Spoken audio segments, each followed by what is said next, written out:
All In Sports Network. We love sports. Welcome back to All In Mizzou. We talk Mizzou every day.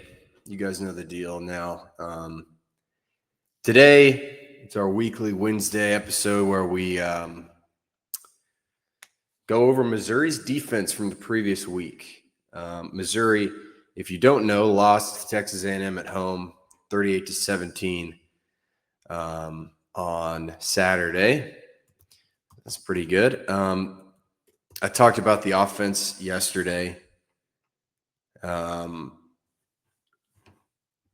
talked about just some reactions and thoughts overall on Monday. So if you didn't hear any of those, you should go back and listen. But today we're doing defense. And, I think the defense was much better than the offense in this game, despite what it looks like on the scoreboard. A&M scored 38 points, but one of them was basically a defensive touchdown for A&M, essentially. And then, things just kind of got away from Missouri's defense in the second half. And I think a big reason for that is because you didn't get much out of your offense, which meant that your defense had to be out on the field a lot. And that I think is where Missouri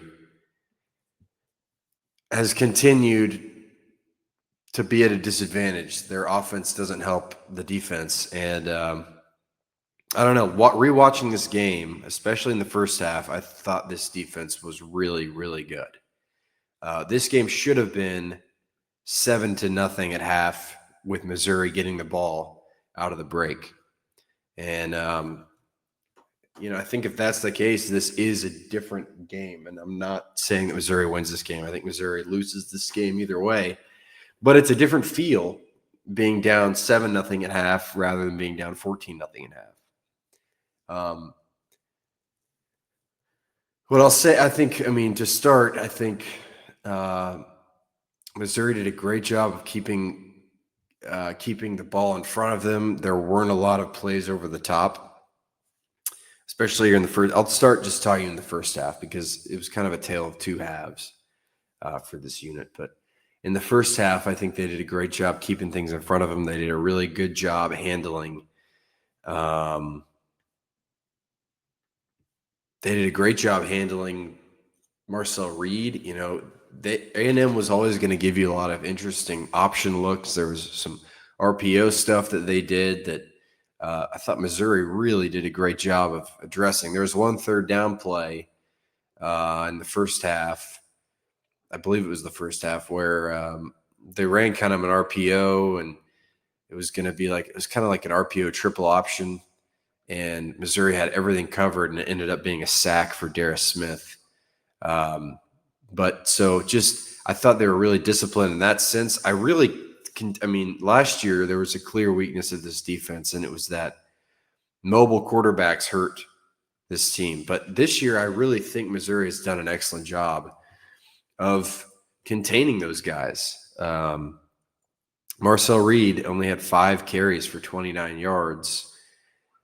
I think you take that. He's coming off a game against LSU where he rushed for 100 yards. I think Missouri did a great job here. I think a lot of that has to do with your edges are very disciplined. You have smart guys over there, and then your linebackers, and in some cases your safeties that roll into the box. I think those guys are really smart in terms of the run game. So I think Missouri's done a good job of that. Like you saw on that play I was talking about, you see Jalen Catalon coming down and kind of playing a hybrid linebacker role where he's in the box, up close. And, that was where, he was able to help make a play, and it led to the Darius Smith sack. That was the only Missouri sack of the game. I think Missouri probably it was a tough game in terms of getting to the quarterback. We knew that was going to be the case, though, because one, this Texas A&M defense is talented. They're big. They're physical. They're strong. Two, Marcel Reed just doesn't get sacked. He doesn't. He will make things difficult on you, even if you think you've got him for a sack.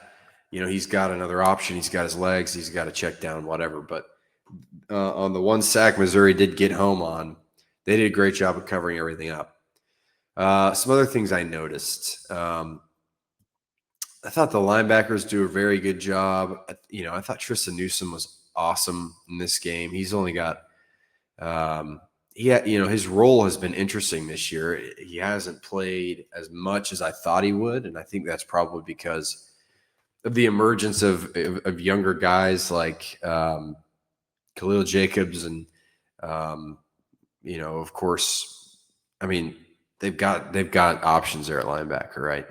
Like Josiah Trotter, Nicholas Rodriguez. Those guys have come on and played pretty nice, but Tristan Newsome, a very experienced guy, a guy I thought would be kind of the anchor of this defense, hasn't really been, but he played 40 snaps. Thought he was great, led the team in tackles. So was great in the run game. Thought he was really good stopping the run. I thought he was great. I thought, Mose Phillips III, a transfer from Virginia Tech, has not played much at all this year, but got in, forced a fumble. I think he'll be a part of this team next year, a part of this defense next year. That was the only turnover Missouri forced. That was something. But just back to the first half and kind of how I think Missouri did a good job. The one touchdown drive, there was, Missouri really struggled mostly with quick passes, screen passes that they just were outnumbered in. If they brought guys into the box to blitz, A&M had a call where they'd, throw a quick screen pass, throw a quick hitter, and that ended up, giving A&M some advantages on the boundaries. And ultimately, I think A&M had a really good game plan, but Missouri did a good job. I mean, that's what I'll say. I think they stifled the run game in the first half, stifled the pass game in the first half, only gave up 7 points in my eyes. Zollers fumbled it to the 2-yard line, and then A&M scored pretty easily from there. But I have a hard time thinking that's on them, So it's 14-0 going into half, and Missouri gets the ball. And Missouri, of course, the offense doesn't do anything, punts it right back. A 3-and-out, punts it back. And I just think like the time of possession thing here, I mean, Missouri's defense was on the field a lot, like a whole lot. And the offense, it's one thing when you think about your offense, when they're bad, it's one thing because they don't score and they don't move the ball, but it's another thing because they make the defense play so much. Even if you're not going to score points, you have to be able to take time off the clock and give your defense some extra minutes to rest. And Missouri's offense wasn't even able to do that. Two of the three possessions Missouri had in the third quarter were both 3-and-outs. The other one was an 8-play touchdown drive. That's the type of stuff you need, right? The touchdown pass coming out of halftime for Texas A&M was that play I was talking about. It was like 3rd and 6, and I think Missouri brought some extra guys into the box, showed blitz, and it was a quick screen pass to the pretty electric Casey Concepcion, and he took it to the house. It was like a 48-yard touchdown pass. Another big problem here, not just the offense putting the defense in a tough spot, but the special teams. The drive after that, Missouri answers A&M's touchdown. They make it a 21-7 game, and then A&M gets the ball. You get to a 4th and 3 on A&M's side of the field. You go a really aggressive punt block, like you're trying to block the punt, which means you get a lot of guys up close to the line of scrimmage, and it was the easiest fake punt I've ever seen. I mean, he got 40 yards or whatever on this really, really simple, first down, almost 50 yards. It was a 48-yard run on a fake punt. and that kills you. You get the defense off the field, and they got to come right back on. And Missouri did a good job here of holding them to a field goal, but I just think Missouri's defense was put in a position to really have a hard day. And it wasn't necessarily, they weren't put in that position by Texas A&M. They were kind of more so put in that position by their own offense. And that is where, it's really frustrating. Another thing, I talked about offense yesterday, so I'm not going to harp on it too much, but I do think that,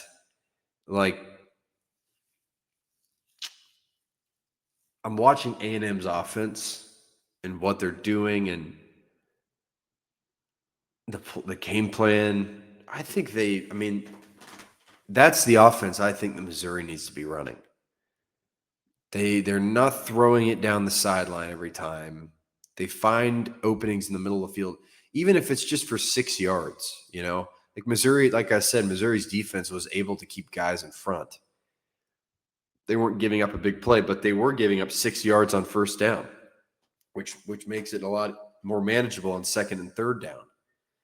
That's where Missouri struggles. Missouri will run the ball, the exact same run play. They'll do the outside zone or they'll do a counter play on first down. Either that goes for 40 yards or it goes for 2 yards. So you're set up behind this. You're behind schedule right off the bat, right? And I think that running the ball on first down is good when you have these two guys. But I also think that there are opportunities, and if you don't get it, say you do run it and you get 2 or 3 yards. Like you can, I think A&M did a really nice job of finding the middle of the field, finding gaps in the middle of the field, finding quick passes, screen passes when they were showing blitz. When Missouri was showing blitz, they throw it out wide and let their playmakers make a play. I think Missouri isn't taking advantage of some of these skill guys they have. They're not taking advantage of, I don't know. They have a true freshman quarterback that, this is his first start, and I don't know. I think that Marcel Reed's, the way he played, he didn't do anything insane through the air. He didn't have to. I don't know what his longest pass downfield was. I guess I can go find out. But let me see. He didn't have any pass. Yeah, I talked about this yesterday. You can go find it yesterday. But he didn't pass the ball 20 plus yards down the field all game. And he finished, with 200 something yards passing, 221 yards and 2 touchdowns on 20 to 29 passing. That is all you need out of your quarterback. When you have a defense as good as Missouri's, when you have a run game as good as Missouri's, that's all you need. So watching the defense, I actually came away finding myself watching for what A&M does on offense, because I think Missouri needs to do more of that. There were guys open every time for A&M, and it didn't seem like that was the case for Missouri. So I don't know. It was definitely kind of frustrating, but it is what it is, I think. The second half, though, I talked about the run game in the first half was really good defensively for Missouri. I think at this point, you could see it on film. These guys have tired legs. They're just not getting enough of a push. The pass rush is pretty much non-existent. So you're getting these. You got a big run from Reuben Owens for a touchdown. You're getting a lot of big runs, some big, short pass plays. The run game defense did fall apart here in the second half for Missouri, and I feel like after the fake punt, it was just too deflating. It's just so deflating, and ultimately you're starting to get chunk plays for A&M's running backs, and once you do that, the pass game opens up, and from there, I think you kind of knew this game was over. Once you got, I knew this game was over pretty much immediately because the offense looked so bad, but. You're just, you're not able to stop the run, and that's kind of the end of it. A&M ends up running for 243 yards, averages 6.2 rushes yards per rush, 3 touchdowns on the ground. It was an imperfect day for Missouri's defense, but I do think they played well enough to win the game, especially if you get anything from the offense. I think your defense looks a lot better ultimately. Trying to think what else I saw. I thought Josiah Trotter was good. His PFF grade doesn't reflect that, but he's still a guy that sticks his nose in things and makes things difficult. That your safeties were pretty good. Mose Phillips, I don't know what the expectation for him was coming into this year. He transferred in from Virginia Tech. He's a safety. I guess they don't feel like they need a safety. He's a junior, so he'll be back next year, I'm sure. I wonder if he's going to be an important guy for them because he had a big role on Virginia Tech's defense last year.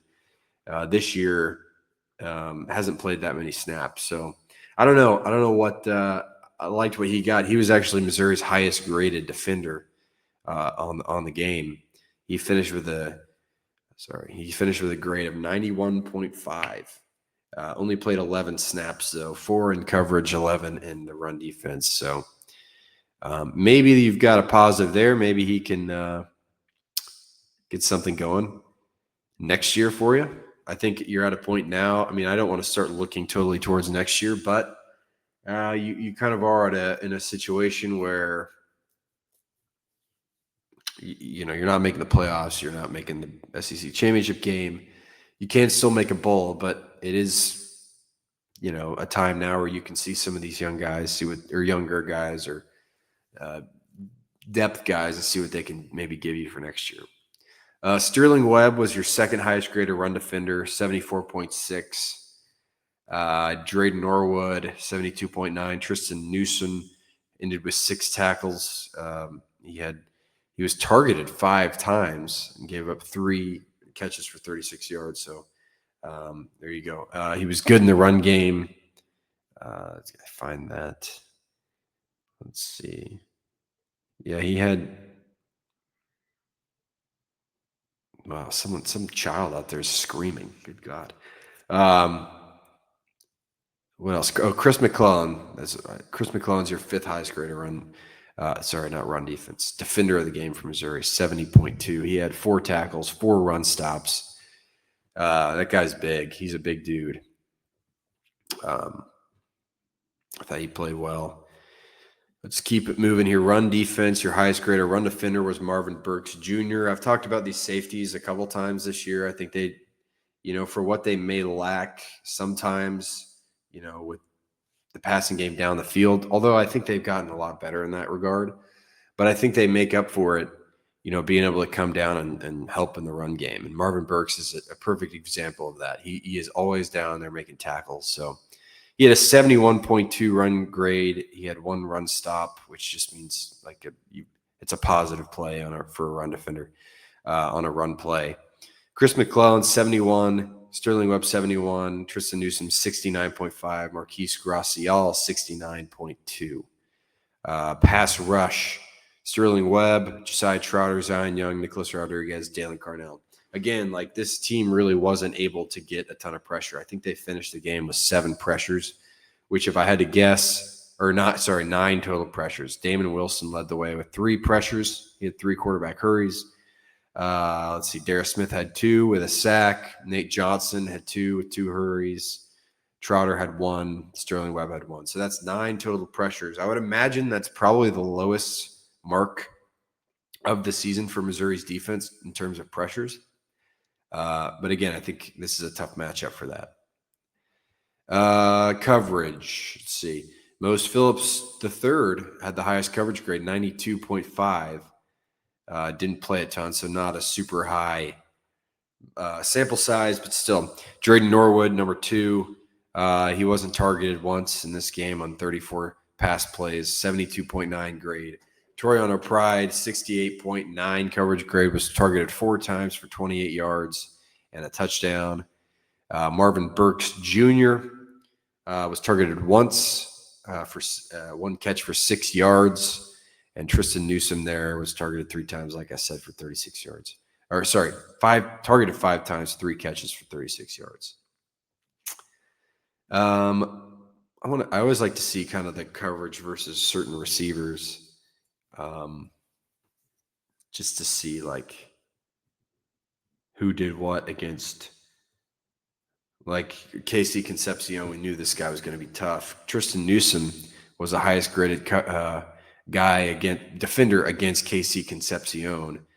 He had one target for one catch, 20 yards, had a 76.4 coverage grade against Concepcion. Against Mario Craver, Toriano Pride was the best graded, 68.9, one target, one catch for 16 yards. But yeah, I mean, I don't know how. Those are kind of the PFF grades, the breakdowns. I'll give you the stats too. I realized I didn't run through any stats, but Texas A&M had 21 first downs in this game, was 50% on third down efficiency, 7-14. Finished the game with 464 total yards, 221 passing yards, 243 rushing yards. Turned the ball over once. The key stat, though, this is the biggest stat of the game, in my opinion.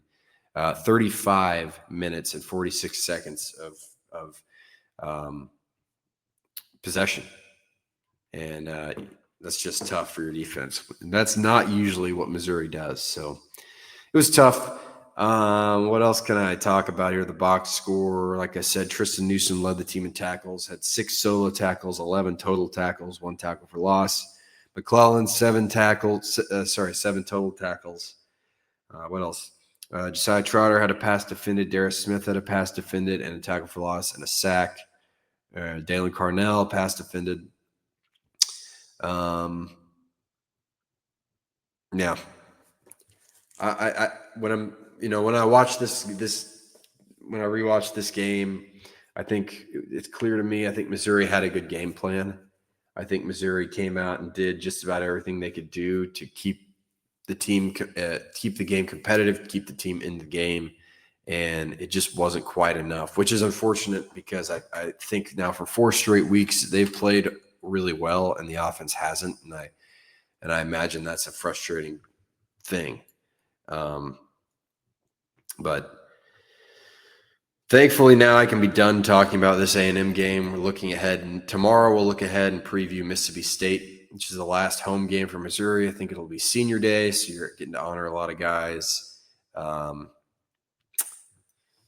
As seniors, this is a game you should definitely win.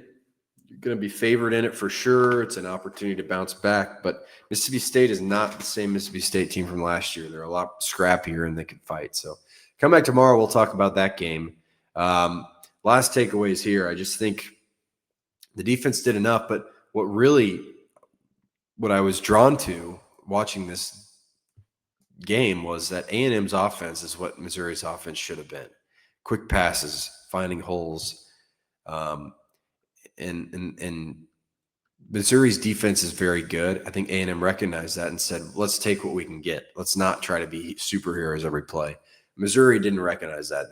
That was not a part of the game plan. Zellers immediately came out throwing deep balls like throwing up prayers. And I just think it was a poorly coached game by Missouri and poorly executed game offensively. And in the second half, you started to get some breakdowns defensively. But overall, I do think the defense is good enough to keep you in this game. And that's obviously a little frustrating. But that's all I have today. A little shorter episode. But tomorrow it'll be a long one. We'll preview Mississippi State.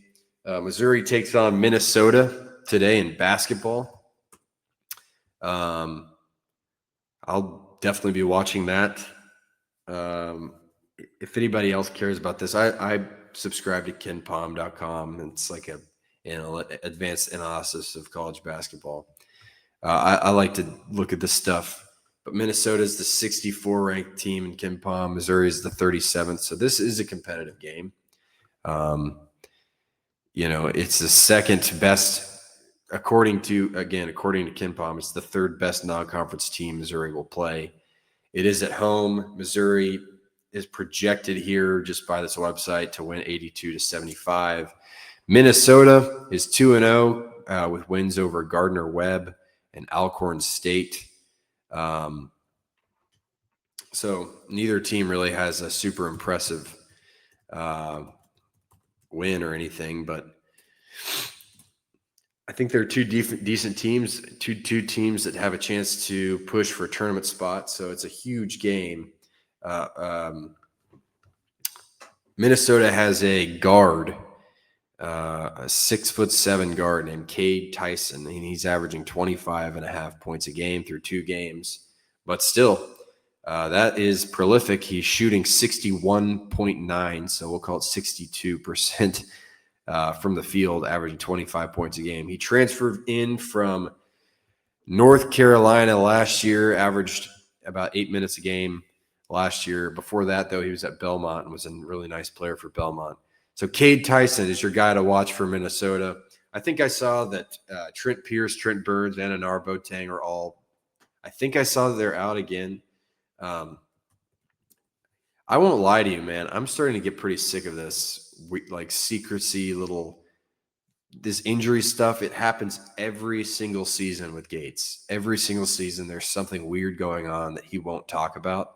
Like Boateng played in the scrimmage against Kansas State 2 weeks ago, and now all of a sudden he can't play at all. He's been day-to-day for like a week and a half. Like, I don't really understand why the extra drama. I get it. If he's hurt, he's hurt. But just tell us that. Like, say, okay, he's hurt and he'll be back at this point. I think it's pretty I mean, I'm just kind of tired of like, I remember Isaiah Mosley for forever was like that. Trent Burns was kind of mysterious last year. I don't know. I'm ready to see Boateng, man. Like, I don't think we're going to see him. And that's fine, but just this Gates thing, he has this addiction to like not giving you any updates. It's like the secrecy is key for him. Like, nobody knows what's wrong with Boateng, not even the team's beat reporters. They don't know.